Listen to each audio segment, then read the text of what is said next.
So we're reading from Caitanya Charitamrita, Chapter 6, The Liberation of Sarvabhauma Bhattacharya. Today we are going to be reading 3 different verses. So it's text 195, which I think you can see on the screen, to 197. And 195 and 196 don't have a purport.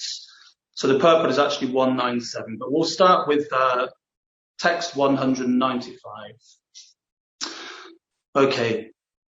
Lord Chaitanya Mahaprabhu took each word specifically and combined it with the word Atmarama. He thus explained the word Atmarama in 18 different ways. Text 196.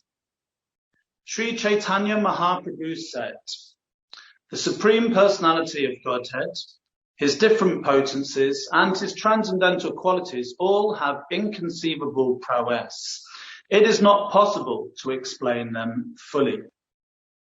And now text 197. Translation. These 3 items attract the mind of a perfect student engaged in spiritual activities and overcome all other processes of spiritual activity. Purport.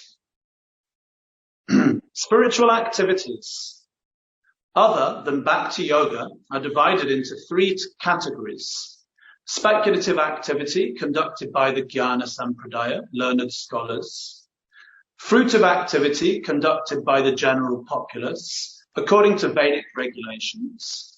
And the activities of transcendentalists not engaged in devotional service.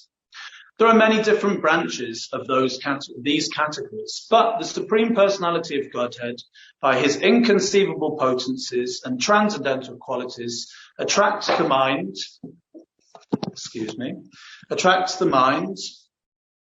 of the student engaged in the activities of karma, jnana, yoga, and so forth.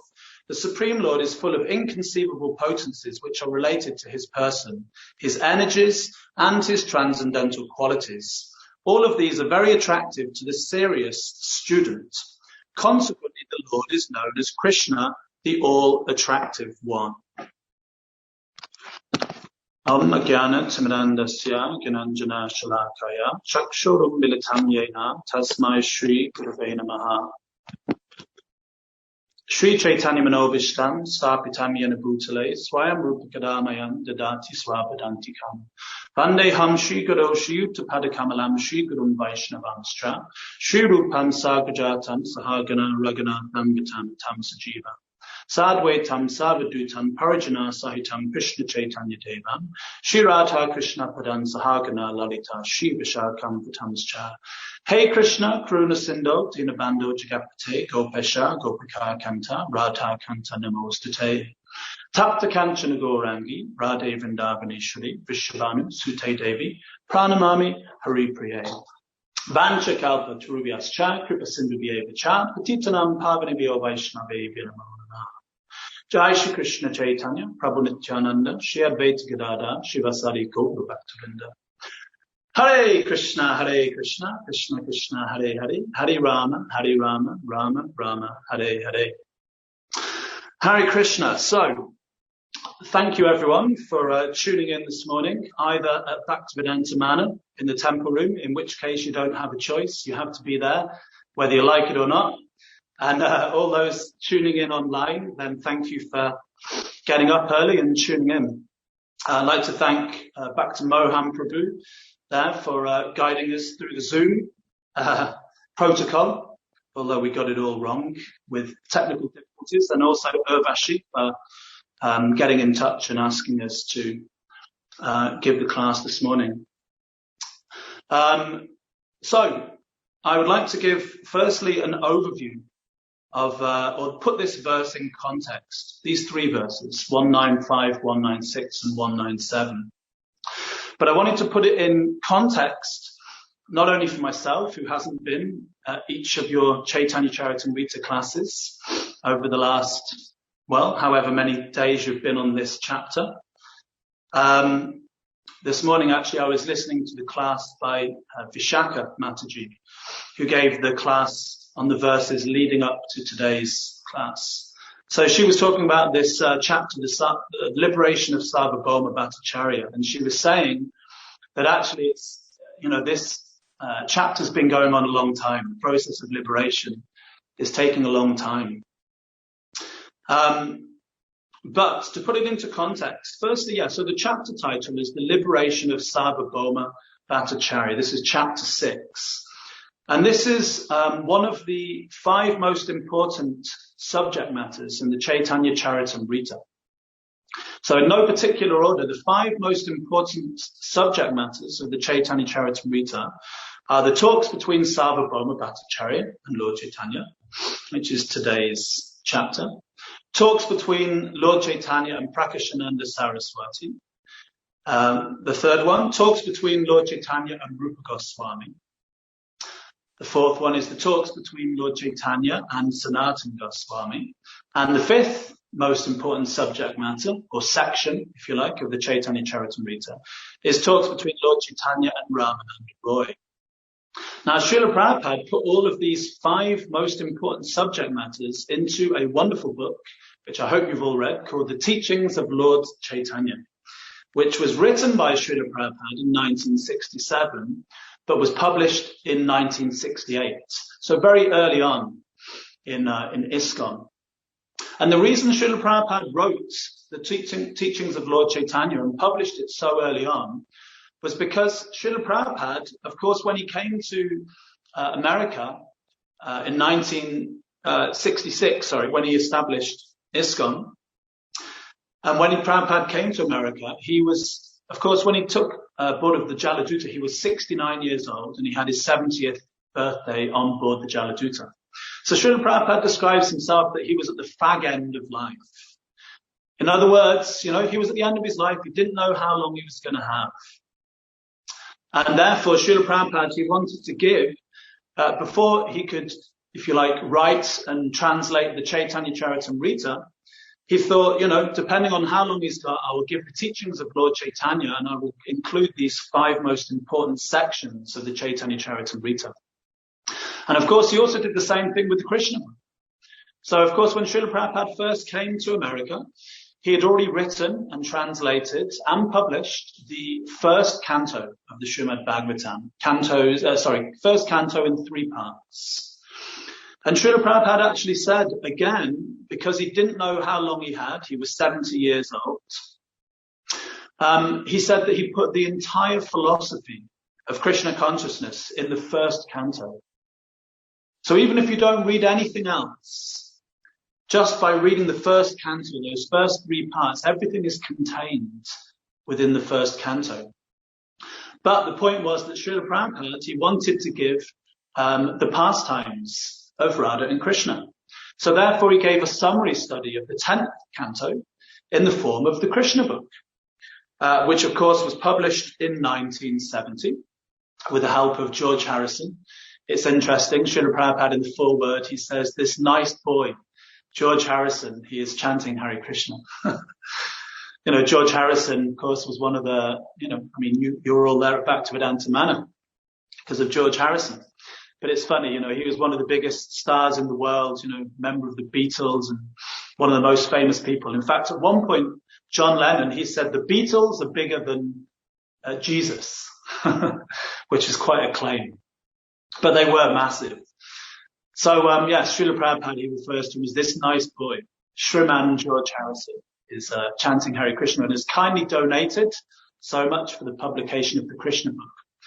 But the point is that he gave, in case Srila Prabhupada wouldn't, be with us long enough to give the entire Srimad Bhagavatam, particularly the 10th canto, Srila Prabhupada wanted to give the summary study of the 10th canto in the form of the Krishna book. And as it transpired, Srila Prabhupada wasn't physically with us in order to be able to translate and write the entire 10th canto. Of course, it was completed later on by his disciples. But the point was he gave the summary study. So the same with the teachings of Lord Chaitanya. So this chapter, the liberation of Sarvabhauma Bhattacharya, is one of the 5 most important subject matters or sections of the Caitanya Charitamrita. Now, at this particular point, Lord Chaitanya, he's taken sannyas, and they've been to Shantipur, to see Advaita Acharya. In fact, he was supposed to be going to Vrindavan, but Advaita Acharya tricked him, and and he brought him to his house in Shantipur so he could see all the devotees, and particularly Mother Sachi one last time. And Mother Sachi, she convinced Lord Chaitanya that he should go to Jagannath Puri rather than Vrindavan, because it was closer and the pilgrims would go back and forth between Bengal and Jagannath Puri, so she would get to hear news about him. So Lord Chaitanya set off on his journey to Jagannath Puri with Lord Nityananda, Mukunda, Jagadananda Pandit, and Damodar. And when they reached the Bhagi River, then Lord Chaitanya entrusted his danda, his sannyas staff, to Lord Nityananda. And Lord Nityananda, he broke the staff into 3 pieces. And there was many different reasons, actually, that he did this. But the reason that's mentioned, particularly in the Chaitanya Charitamrita and Srila Prabhupada in the purport, is that there are 4 different stages of sannyas. And the last 2 stages, Hamsa and Paramahamsa, a sannyasi is not required to carry a danda. So therefore, Lord Nityananda was thinking, why should Lord Chaitanya have to carry a staff? He is already a Paramahamsa. He's the Supreme Lord. So therefore, he broke the staff into 3 and he threw it into the river. And also, the other reason that he broke it into 3 pieces was because, of course, Lord Chaitanya had taken sannyas from Keshava Bharati Maharaj, who was, in the Mayavad school. Because at that time, sannyas, it wasn't really, Vaishnavas didn't really take sannyas. They were like Babajis. Vaishnav sannyas wasn't really a thing. So therefore, he had to accept the one staff. So Ekadanda means it represents that everything is one. The living entity and the supreme, everything is one. But the Vaishnav sannyasi, of course, is Tridandi, means 3 rods. And actually, as it happens, there's 4 rods inside a Tridandi, a Tridanda. There's not 3 rods. But why is it called a Tridanda? Because it represents that the living entity, the jiva, should surrender to Krishna in 3 different ways. With your body, with your mind, and with your words. Or in other words, your BMW. You have to surrender your BMW to Krishna. Like that. And then the 4th rod, which is in the Tridanda, represents the jiva. Represents the living entity. And it's to show that the living entity and Krishna are separate. They're not one. So like this is another reason that Lord Nityananda, he broke the staff into 3 pieces and he threw it into the river. Anyway, but in order to enhance the pastime, what it meant was that Lord Chaitanya, externally, he was very upset with Lord Nityananda. And he kind of, he was upset, and therefore he said, right, I'm going to Jagannath Puri alone. Don't come with me, I'm too upset with you. So like this, we have this expression in English, to kill 2 birds with 1 stone. But of course, that's not a very Krishna conscious saying. So in Krishna consciousness, we say to milk 2 cows with 1 bucket. But Krishna, he is so wonderful that he can milk unlimited cows with 1 bucket. So therefore, there's many different layers to Krishna's or Lord Chaitanya's pastimes. But in other words, it enabled him to go to Jagannath Puri alone. So then, when Lord Chaitanya, when he got to Jagannath Puri, he saw Lord Jagannath, and of course he fainted in an ecstatic symptom. And now, of course, there are many people, and it's not something so much, I'm not sure if it happens much in Bhaktivedanta Manor, in the middle of the kirtan. I could hear the ecstatic kirtan that was being led this morning for Srila Prabhupada's Guru Puja. And I don't know if any devotees fell on the floor and started rolling around and crying tears of ecstasy. We don't see it much in ISKCON Newcastle.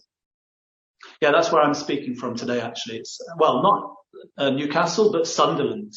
Or as His Holiness Janananda Maharaj calls it, Sham Sunderland. Anyway, so in the northeast and in Sunderland, Sham Sunderland, and in Newcastle, we don't see many people rolling on the floor in ecstasy. But when the devotees were first in India, this was something that the devotees would see quite often. So they approached Srila Prabhupada and they said, Srila Prabhupada, sometimes, people, they come and they're rolling around on the floor in ecstasy and crying and, what should we do if this happens? And Prabhupada said, you should kick them with boot. One of Prabhupada's famous phrases, kick them with boots on face. And Prabhupada said, if they protest, then it wasn't ecstasy. So like that, Lord Caitanya, he'd fainted in front of Lord Jagannath, and the temple authorities, the chowkidars, they were about to come and beat him with sticks, kick him on the face with boots. But actually, Sarvabhauma Bhattacharya at that time, he could understand, this beautiful sannyasi. Lord Chaitanya was 25 years old, so effulgent, beautiful, uncomparable beauty. And he thought, no, there's something different about this person. And he held the cotton swab under his nose and it was moving. So he realized that he was conscious, but in a stage of ecstatic, possessing an ecstatic symptom. Because Sarvabhauma Bhattacharya, as I was listening this morning to Vishaka Mataji, she was saying that he was so learned, so erudite in the Shastra, that he could understand that this was an ecstatic symptom. So anyway, Sarvabhauma Bhattacharya took him back to his house.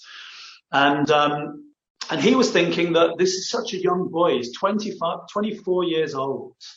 He's so beautiful. Generally, a devotee or a person doesn't take sannyas until the age of 50.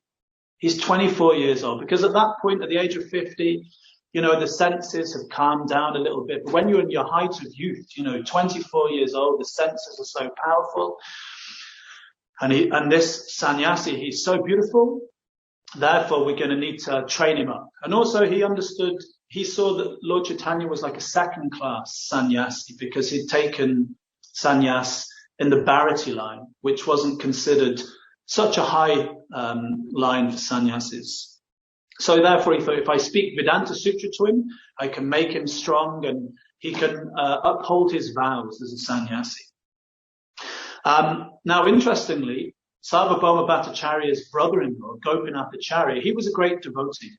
He was a Vaishnava, and he could understand, and even told Sarvabhauma Bhattacharya that actually this is the Supreme Lord himself. This isn't just some sannyasi.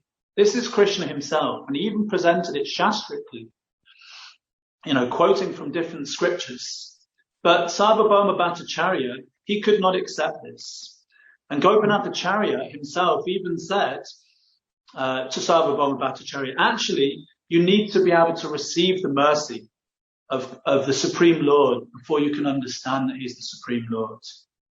So Gopinath Acharya, he was very upset that Sarvabhauma Bhattacharya, he wouldn't accept that he was Krishna. But anyway, Lord Chaitanya, at this point, he'd come back to consciousness. The devotees, everyone had caught up and they chanted the holy names. And Lord Chaitanya came back to external consciousness. So then Lord Chaitanya, he said, no, it's okay. If Sarvabhauma Bhattacharya, he's just looking out for my welfare. He just wants me to be a good sannyasi. So in this way, he spoke the Vedanta Sutra to Lord Chaitanya for 7 days. And as we know the story, Lord Chaitanya sat there very silently, in rapt attention. There's a nice purport in the Srimad Bhagavatam where Prabhupada talks about hearing with rapt attention. We'll come on to that a little bit later on. But Lord Chaitanya, he sat there for 7 days, patiently, not saying anything, not asking for any questions. So then Sarvabhauma Bhattacharya, he said, you've sat there for 7 days. Have you understood anything I've said?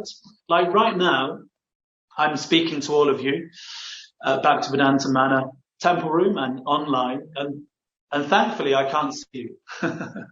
Now what I mean is, I would much rather be there with you. But what I mean is, sometimes if you're giving a class, you look at a few faces in the crowd and some people are turning off, they're switching off, or, they're like getting distracted.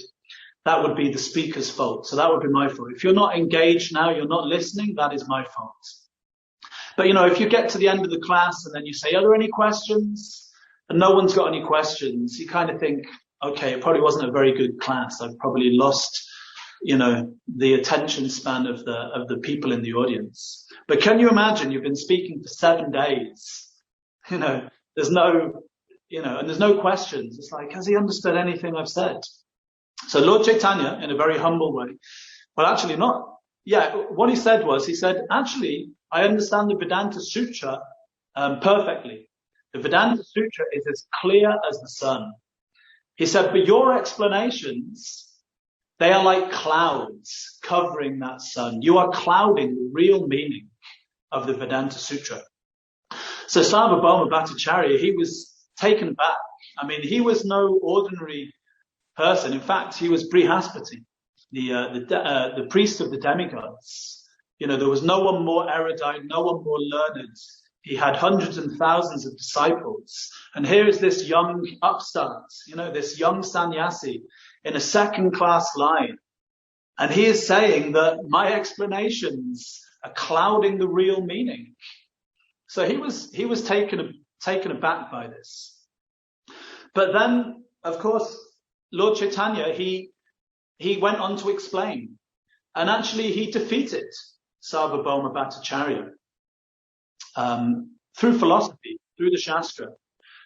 Now, generally, the Vedic system is that if you are defeated in a philosophical debate, then the Vedic system was such that you should submit to that other person. You should accept this other philosophy that you've been beaten by. Just like when Srila Prabhupada, when he first went to see Srila Bhaktisiddhanta Saraswati in 1922. We all know the story. Prabhupada bowed down to Bhaktisiddhanta Saraswati. And, Bhaktisiddhanta Saraswati, he said to Srila Prabhupada, before he had even sat up, he said, you are an educated young man. He said, you should preach Lord Chaitanya's message all over the world. And Srila Prabhupada at that time, at least externally, because Srila Prabhupada said that never was there a time when I forgot the lotus feet of Radha and Krishna. But at least from an external point of view, at that point, Srila Prabhupada, he was a follower of Gandhi. So Srila Prabhupada argued with Bhaktisiddhanta Saraswati. He said, you are saying that we should take this message of Lord Chaitanya, we should spread it and preach it all over the world. He said, but how can we do that when India herself is subjugated? We are under the rule of the British. First, let us become liberated from foreign rule, and then we can preach Lord Chaitanya's message. But Bhaktisiddhanta Saraswati, he was Sima Guru, powerful preacher. He said, no. He said, actually, this message of Lord Chaitanya is so urgent, it is so important that it cannot wait for anything else. And Srila Prabhupada, he was defeated that day by Bhaktisiddhanta Saraswati. And Srila Prabhupada later on recalled that he came away from that meeting with Bhaktisiddhanta Saraswati. And he said, actually, firstly, he said that the message of Lord Chaitanya is in very good hands, is in expert hands. And he was pleased about that. Because look, Srila Prabhupada was brought up as a Vaishnava, as we know. His father, Gaur Mohan Dey, was a pure devotee. Srila Prabhupada dedicates the Krishna book to his father, Gaur Mohan Dey. So, but Srila Prabhupada also said, I was very happy that day to have been defeated by my spiritual master. And at that point, I accepted him as my eternal spiritual master. So this was the Vedic system. If you were defeated, then you submit to that person and you submit to that person's philosophy. So, of course, Sarvabhauma Bhattacharya, he was defeated by Lord Chaitanya. So then the tables were turned. Instead of Lord Chaitanya listening to Sarvabhauma Bhattacharya, Sarvabhauma Bhattacharya was listening to Lord Chaitanya. And Lord Chaitanya explains how even the self-satisfied sages, the Atmaramas, they perform devotional service because Lord Krishna's transcendental qualities are so attractive. And he quoted the famous verse, the Atmarama verse from the Srimad Bhagavatam, that says that the self-satisfied sages who are not attracted by anything material, they are attracted by Krishna because of his all-attractive nature and his inconceivable transcendental qualities. So when Sarvabhauma Bhattacharya, he heard this from Lord Chaitanya, then he said, I would like to hear your explanation of this verse. I'm very much desirous of hearing your explanation of the Atmarama verse.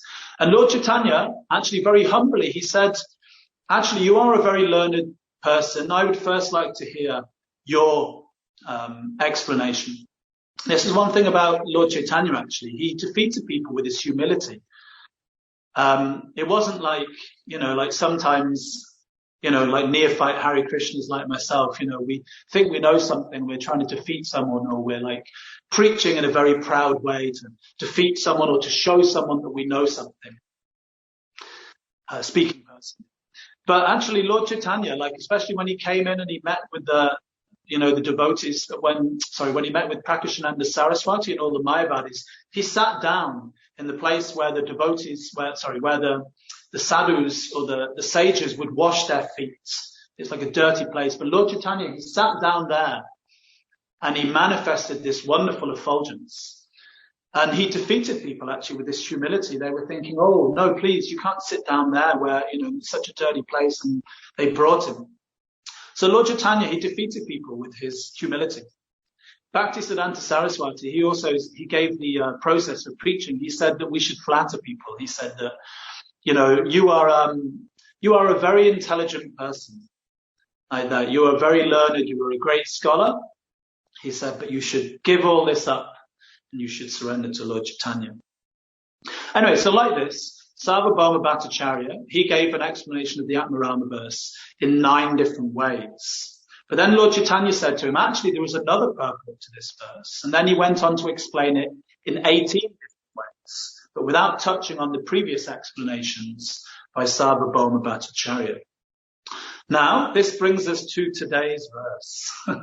Sorry, that was a very long overview, putting the verse into context. But as I said, this was for my own benefit, but also for the benefit of any listeners who haven't been tuning in each week. I remember one time I was at Bhaktivedanta Manor and His Holiness Radhanath Swami was giving a class. And it was a wonderful class, as it always is from Radhanath Swami. And he spoke for something like an hour or something like that. And then he said, and now this brings us to today's verse. I always remember that. It was funny. Because he can just speak for, ad infinitum on the glories of Krishna. But yeah, so today's verse. These 3 items attract the mind of a perfect student engaged in spiritual activities and overcome all other processes of spiritual activity. So, so in other words, these 3 items, so what are the 3 items that Lord Chaitanya is referring to? So we go back to the previous verse, which is verse 196, and that these 3 different items are mentioned. So this is verse 196. Sri Chaitanya Mahaprabhu said, the Supreme Personality of Godhead, 1, his different potencies, 2, and his transcendental qualities, 3, all have inconceivable prowess. It is not possible to explain them fully. So the Supreme Personality of Godhead, his different potencies and his transcendental qualities, they all have inconceivable prowess, and it is not possible to explain them fully. But the point of verse 197 is that actually these 3 things, they attract the mind of a perfect student. In other words, the essence of this verse is that Krishna is all attractive. His potencies are inconceivable and they're supremely attractive. And in fact, Krishna's qualities are so unlimited and inconceivable that it is said that Anantashesha, with his innumerable, unlimited hoods, he has been describing the glories of Krishna since time immemorial, but he still hasn't come to an end. And in fact, it is said that even Krishna himself does not know the extent of his glories. How can, that seems like a contradiction. If Krishna is omniscient, he's omnipresent, he's Tri Kalagya, he's the knower of past, present, and future. He's the Supreme Lord. He knows everything. How can Krishna not understand his own potencies, his own qualities? So just like that one time, Srila Prabhupada, he was asked, actually, he was given a conundrum. Someone tried to trick Srila Prabhupada, and they said, so, if Krishna is all powerful, he is all knowing, can Krishna create a mountain that he cannot lift? And no matter what you say there, you're damned if you do, and you're damned if you don't. If you say no, he cannot create a mountain that he cannot lift. You say, well, I thought he was all powerful, How can he not create a mountain that he cannot lift? But then if you say, yes, he can create a mountain that he cannot lift, then they can say, well, if he's all powerful, why can't he lift the mountain? So it's a conundrum, trying to trick him out. And Srila Prabhupada, always so expert, he was daksha, one of the qualities of a devotee. Prabhupada said, yes, he can create a mountain that he cannot lift, but then he will lift it. And this is kind of hard for us to understand with our blunt material senses. But this is called a chincha beta beta tattva, simultaneous oneness and difference. And you have to apply this to everything to do with Krishna. Yes, he simultaneously, he can make a mountain that he cannot lift, but then he will lift it anyway. So this is the same with Krishna's qualities. Yes, he's omniscient, he's omnipresent. Krishna cannot fully understand the extent of his glories. But then it's described that Krishna, he expands his understanding so that he can understand his glories. But then Krishna's glories and his qualities expand even further. So then Krishna cannot understand them. So then he has to expand his understanding again. But then his qualities expand again. Like this, ad infinitum, there's a constant competition. So even Krishna cannot understand his transcendental potencies and his inconceivable unlimited qualities. In fact, there was a nice pastime with Rukmini and Krishna in Dwarka, where, usually Rukmini, she was very grave in her demeanor. But one day she was laughing. And Krishna said, what are you laughing at? She said, I know something that you do not. And Krishna said, how is that possible? I am, omnipresent, omniscient, Tri Kalagyan. I'm the Supreme Lord. How can you know something that I do not know? And she said, yes. And she was laughing. I know something that you do not know. And he was getting, externally frustrated. What is this? Agitated. How can you know something that I do not know? That is not possible. And she said, finally, yes. She said, I know what it is like to love you. And I know the pleasure derived from serving you. You are the object of love. So you cannot understand the pleasure that the devotees feel in serving you and the love that the devotees feel serving you. So Lord Krishna, he said, then I must also experience this, the love that the devotee feels and the happiness derived from serving me. So of course, then he came as Lord Caitanya. But the point is that these things, it's hard for us to understand. Even Krishna cannot understand his glories. And we cannot understand them with the blunt material senses.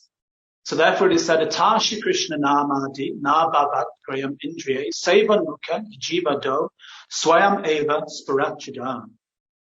That with our blunt material senses, we cannot understand the name, form, pastimes, paraphernalia, qualities of the Supreme Lord. We cannot understand with our blunt material senses.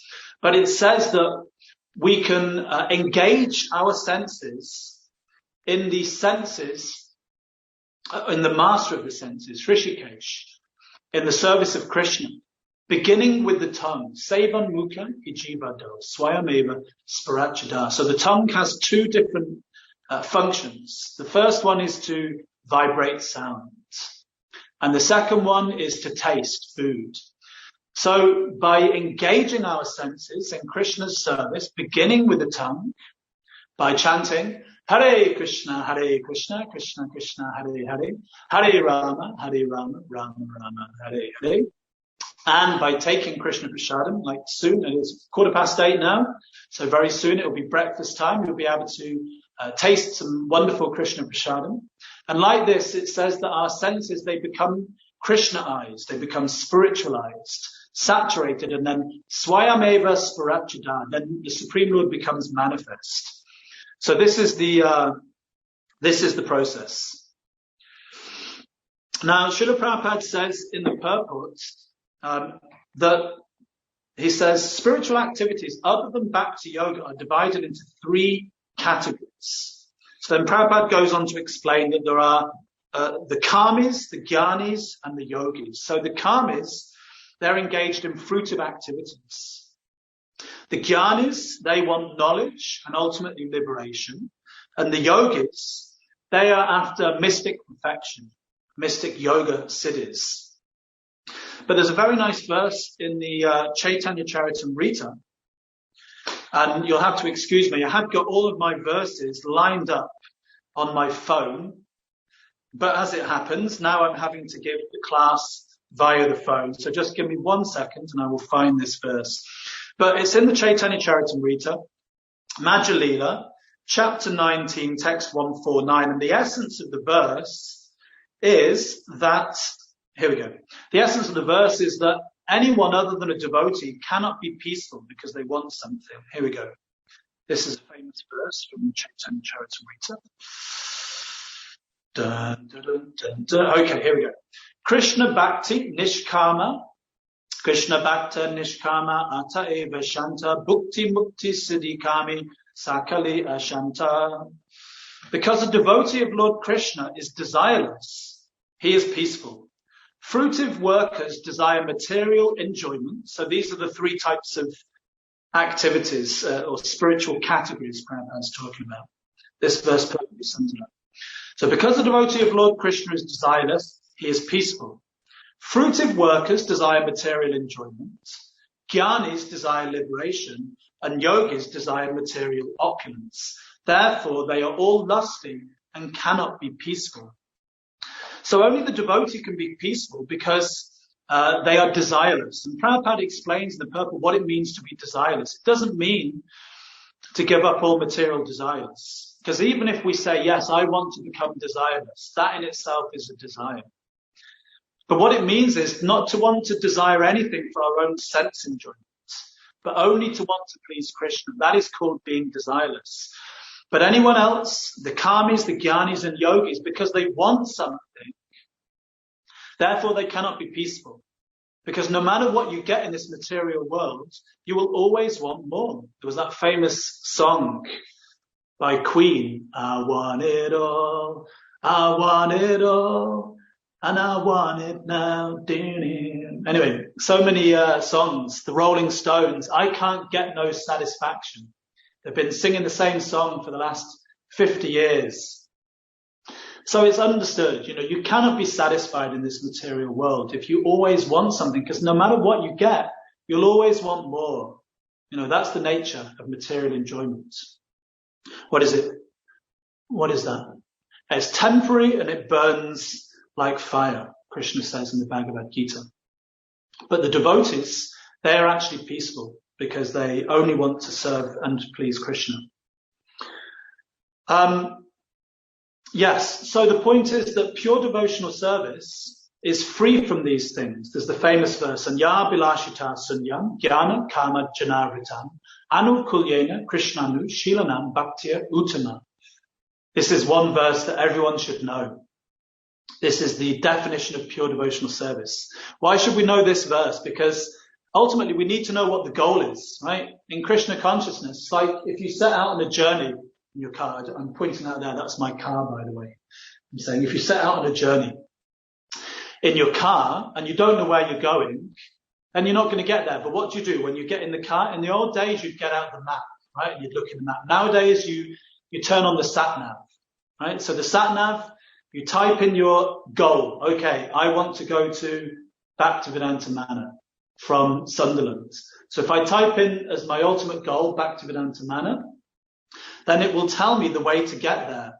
And the sat-nav will also tell me certain obstacles to avoid. Don't go on the A19 because there's a traffic jam there. Don't go on the M1 because there's been a crash. Take this route instead. So in Krishna consciousness, it's important to know what is the goal. When sometimes we may lose sight of the goal. We just think that the goal is just to get through the day, just to get through this japa session. Oh, just get my 16 rounds out of the way. And then you finish your 16 rounds and then you throw your bead bag in the corner. Okay, good riddance until another day. Speaking personally, I'm sure you all relish chanting the holy names. But the point is, we need to know what is the goal if we're going somewhere. Keep the goal in mind. When you have the goal in mind, then you don't actually get caught up with the obstacles. It's like a hurdler, right? That in a month or so, it's going to be the Olympic Games in Tokyo. So they have this event, the hurdles, right? But a hurdler, like particularly a sprinter, someone doing the 110-meter hurdles, if you ask them, what are they looking at when they're running the race? They will say, I'm only looking at the finish line. They don't look at the hurdles. They're just looking at the finish line, and automatically you cruise over the hurdles. But if you're looking at the hurdles, if you're looking at the obstacles, you'll just trip over them. So in Krishna consciousness, we need to know what is the goal. Anya bilashita sunyam, jnana karmachanavatam, anukulyena krishnanam, shilanam, bhakti uttama. The pure devotional service should be favorable, and it should be free from desires for material gain from fruits of activity or mental speculation. This is the essence. We should be performing devotional service which is favorable. In other words, we want to do it. Not like in the old days when I first joined the temple president, on a feast day, you've been fasting all day, like say Janmashtami, right? You've been fasting till midnight, no food, no drink. And then the temple president would say, okay, can we have some volunteers to serve prasadam? When I first joined the temple, you were brand new bhakta, you can get away with not volunteering, But after a couple of weeks or so, no, you need to volunteer. So I would be volunteering. But in my mind, I'm saying, please don't pick me. Please don't pick me. Please don't pick me. Externally, you're making a show. Yes, this is favorable devotional service, but please, I don't want to serve prasadam. I just want to eat prasadam. I just want to take prasadam. I'm so hungry and tired. But eventually, actually, at some point, I realized that actually the real nectar was in serving prasadam, not taking prasadam. That was where the real pleasure came from. Lord Caitanya used to take pleasure serving his devotees prasadam, and he would serve them. He had such huge hands. Lord Caitanya was over 7 foot tall, and he would serve enough for what 5 men could eat.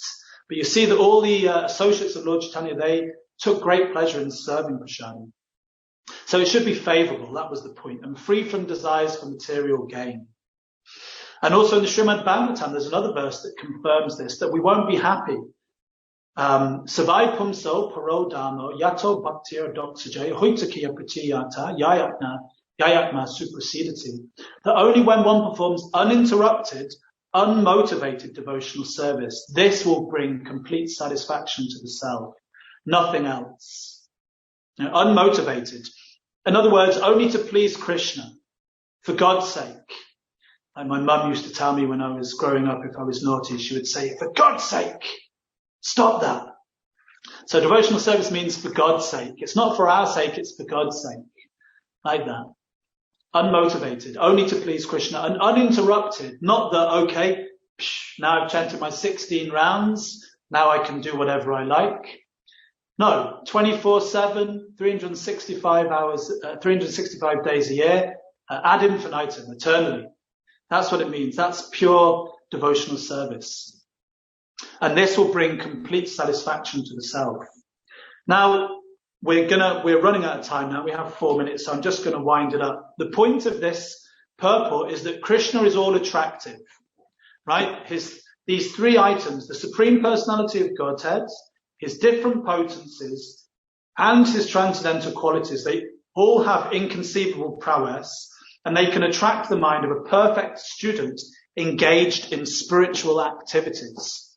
So, what is a perfect student? I just wanted to finish this on these last couple of points. So Prabhupada says, in a nice purport, he describes what it means to be a perfect student. Let me go through this. And about how to hear with rapt attention. Actually, I'm not going to go through that just now because I'm running out of time. But the point is, right, we may we may become a little disheartened that we cannot hear with rapt attention. We're not a perfect student engaged in these spiritual activities. So therefore, how will I become attracted to Krishna? Because the purport, the verse is that these three items attract the mind of a perfect student engaged in spiritual activities. So Krishna will attract us if we're a perfect student. But what if we're not a perfect student? What if we're not hearing with rapt attention? What if we're performing unfavorable devotional service? What if we're putting our hand up and saying, yes, please pick me to serve prasadam, but we're thinking and we're praying, please don't pick me. What if our devotional service is mixed? It's Karma Mishra Bhakti. It's Yoga Mishra Bhakti. It's Jnana Mishra Bhakti. What if our devotional service is mixed with other things? So therefore, we shouldn't become disheartened. There's a very famous and a very nice verse in the Srimad Bhagavatam. Akarma sarvakarma va moksha karma udarati tivrena bhakti yogena yajeta purisham param. So whether one is free from material desires, akarma, whether one is full of material desires, sarvakarma, or whether one is desiring liberation, moksha karma, that one should certainly worship the Supreme Personality of Godhead. And by continuing with devotional service, one will become purified. Just like Dhruva Maharaj. Dhruva Maharaj, he had the biggest material desire. Sometimes we may think about, I'm so full and I have these material desires. What is my material desire? Maybe I want to get a big score on Sankirtan, or maybe I want to get, an extra hour of sleep in the ashram, 7 hours instead of 6, or whatever it is. But actually our material desires pale in comparison to Dhruva Maharaj's. He wanted a kingdom greater than his grandfather, Lord Brahma. But Krishna acted in such a way that he fulfilled his desire, but then he purified him, so that all he wanted was devotional service. So Krishna is so attractive that even when we approach him with the material desire, he purifies us, that all we want is him. And I'm just going to finish now. This is just one little pastime, the Sankirtan pastime, which illustrates how that any contact with Krishna, because Krishna is all attractive, which is the main point that we're taking from this purport and verse, is that Krishna is so attractive that he will attract the mind of the soul, whether a perfect student or whether an imperfect student. Krishna will attract us. So there was one devotee, I'm not going to say his name, but this was in Scotland. So one devotee, he was out shopping in the city centre, and he came across his sister being approached by a Sankirtan devotee. So this person, who later on became a devotee, he said, "Hey, what are you doing selling this book to my little sister? She doesn't want to buy this book. And anyway, what's the money for?" So then this devotee, he said, "We're collecting for the underprivileged." We don't recommend using these types of lines, but in the past, devotees sometimes have used different lines. So he said, we're collecting for the underprivileged. So this person, whose sister was being sold a book, he said, "What are you talking about? I am the underprivileged."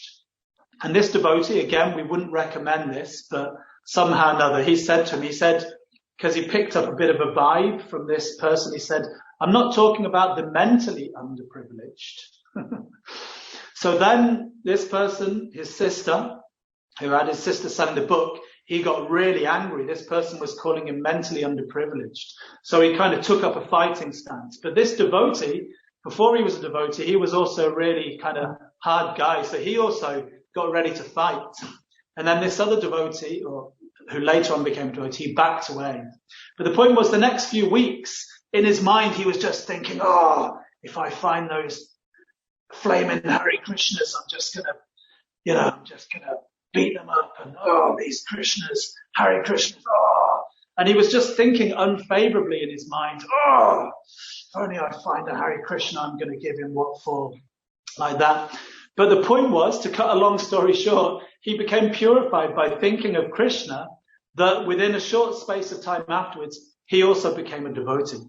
So this is the all-attractive nature of Krishna. The Supreme Personality of Godhead, his different potencies and his transcendental qualities are so attractive that they will attract the mind of the perfect student. And that we shouldn't worry if we're not a perfect student, even just by being in contact with Krishna, we will also become perfect, and we will also become attracted by Krishna, who is the all-attractive personality. So we better stop there. Time is up now. Srila Prabhupada ki, Sri Chaitanya Charitamrita ki, Vaishnav Sangha Vaishnav Seva ki, Nitai Gaur Pramanande. Hare Krishna. So we'll stop there. I don't know. I think the devotees in the temple room have already gone because there's a school visit today.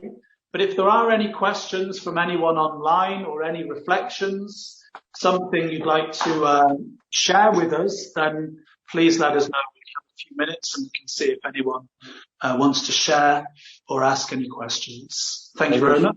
Hare Krishna. Hare Krishna, Caitanya Vallabha Prabhu. Thank you so much for that incredibly wonderful and inspiring class. So just to kind of go over some few things that you've mentioned. So you begun the class with giving us an overview about the 5 most important topics subject, and one of them being the discussion between Sarvabhauma Bhattacharya and Lord Chaitanya Mahaprabhu.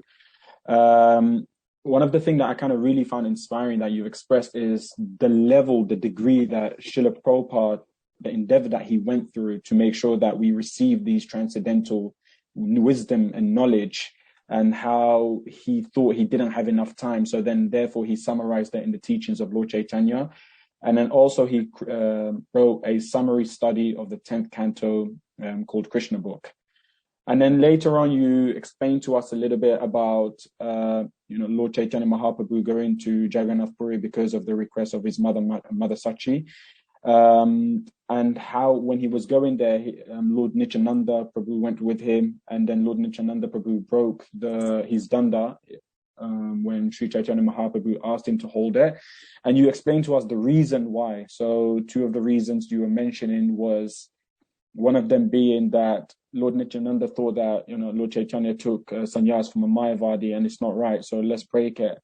And the other one is that Lord Nityananda Sri Chaitanya Mahaprabhu was the Supreme Personality of Godhead. So it didn't make sense for him to hold the danda. So Lord Nityananda thought he was doing it, Sri Chaitanya Mahaprabhu a favor by breaking it.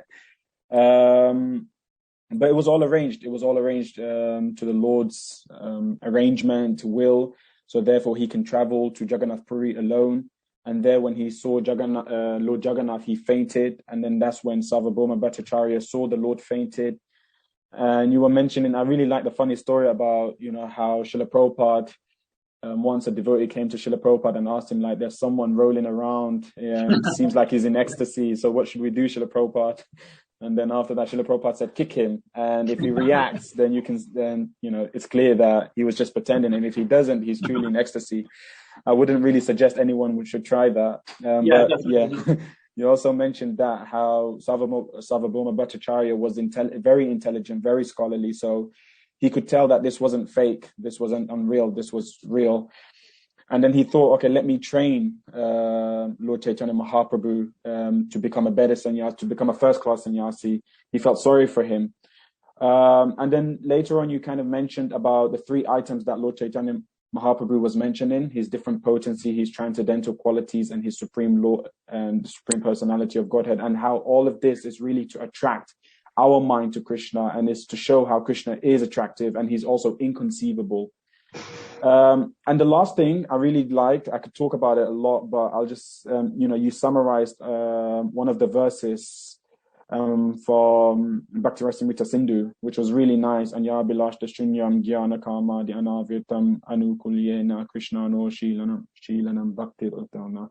This was one of the verses that we study in Bhakti Shastri. But yeah, you went and explained a lot about that, about how devotional service shouldn't be for any material profit or without any desire. It shouldn't be fruitive activity. It should be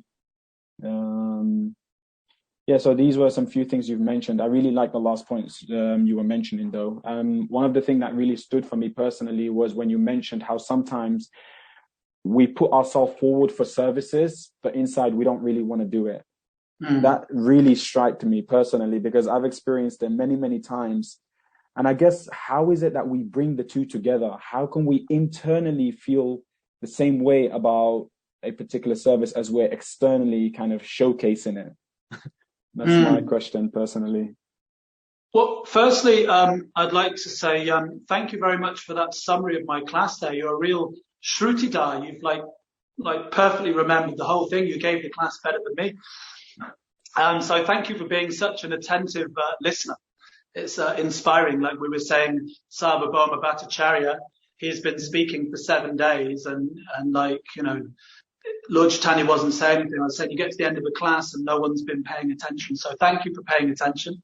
That's encouraging. And, so your question is, we're putting ourselves forward for service externally, but inside there's a kind of a conflict that we don't really want to do it. So it kind of, in one sense, it kind of seems like insincere. I'm performing service. I'm performing devotional service.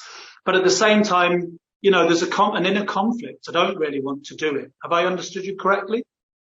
So how do we combine these two opposing things?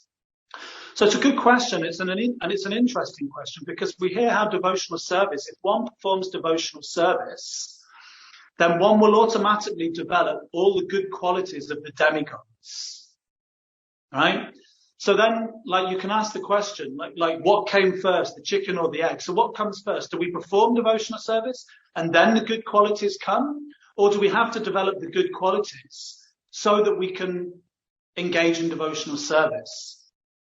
And again, this is a bit like one of these Achincha Beda Beda Tattva ones. It's inconceivable if one and different. Actually, ultimately, the qualities are there within us anyway. So yes, by performing devotional service, the correct mood and the correct, service attitude and the correct qualities will develop because they're in there anyway. It's not something external.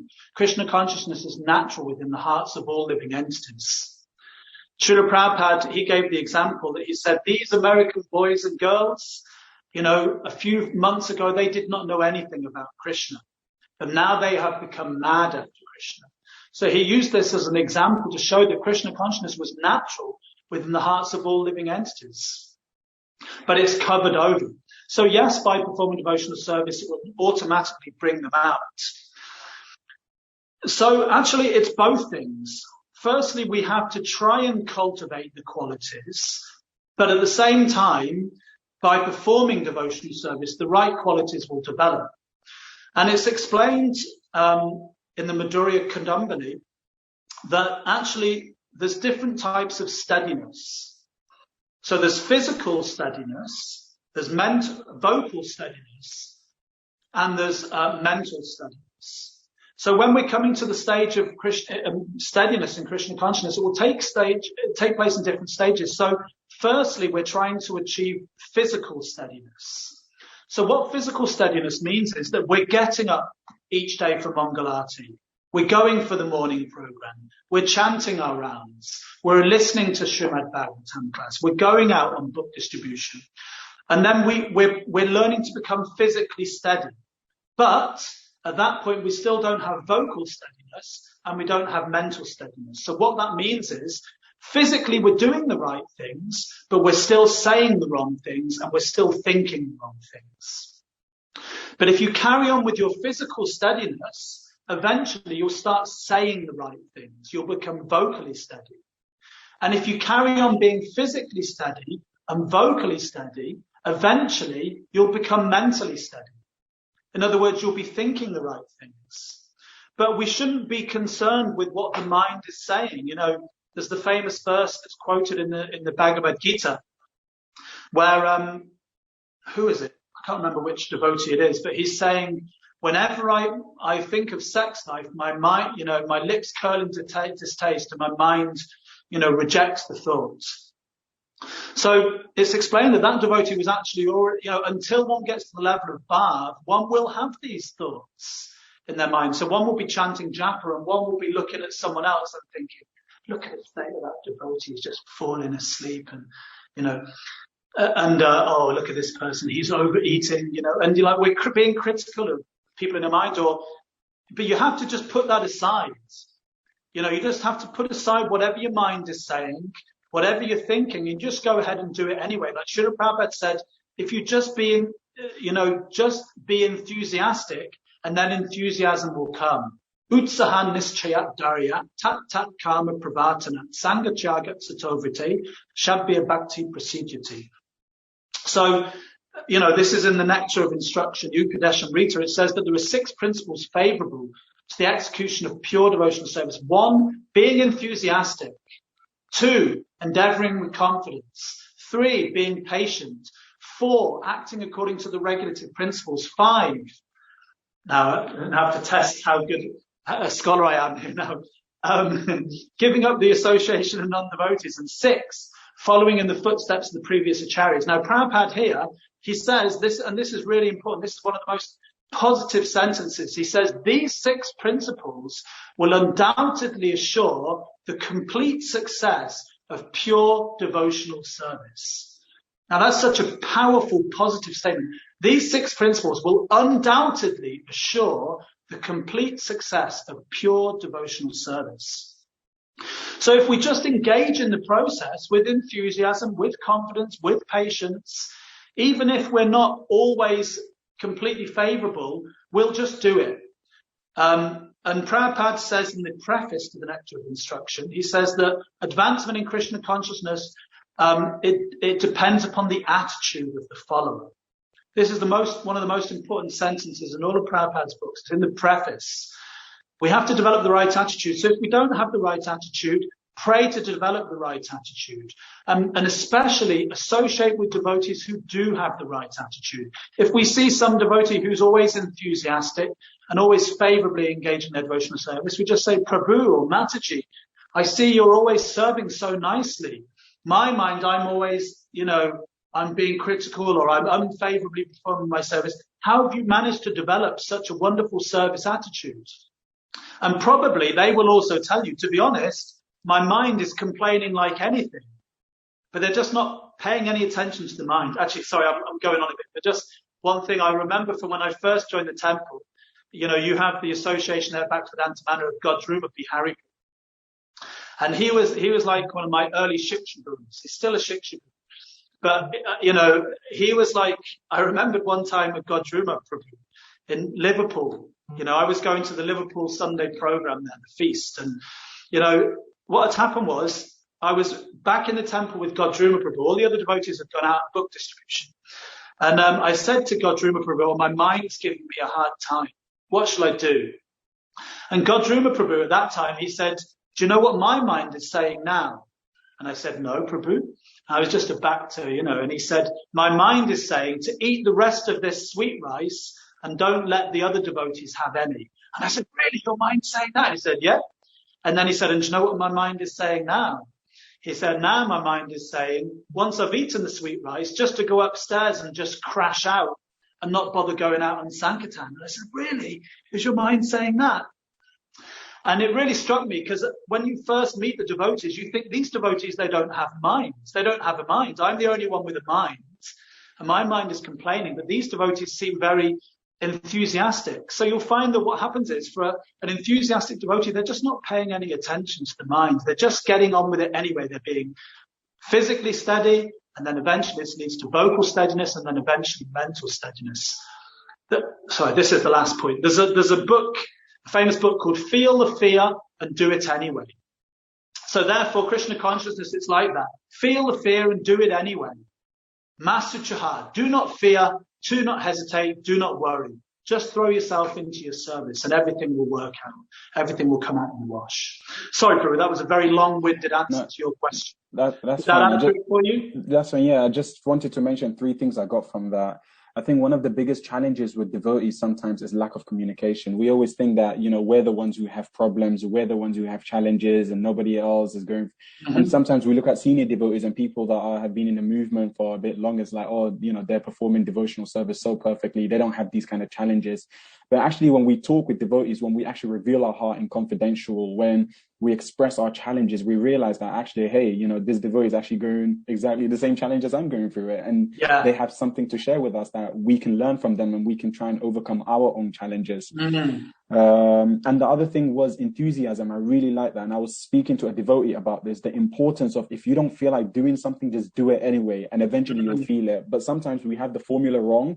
It's like, okay, let me wait for the feeling and then let me perform devotional service. Exactly. And but yeah, no, thank you so much, Prabhu. That was such a wonderful answer. And it reconfirmed a lot of things for me that I'm having discussions with devotees about right now.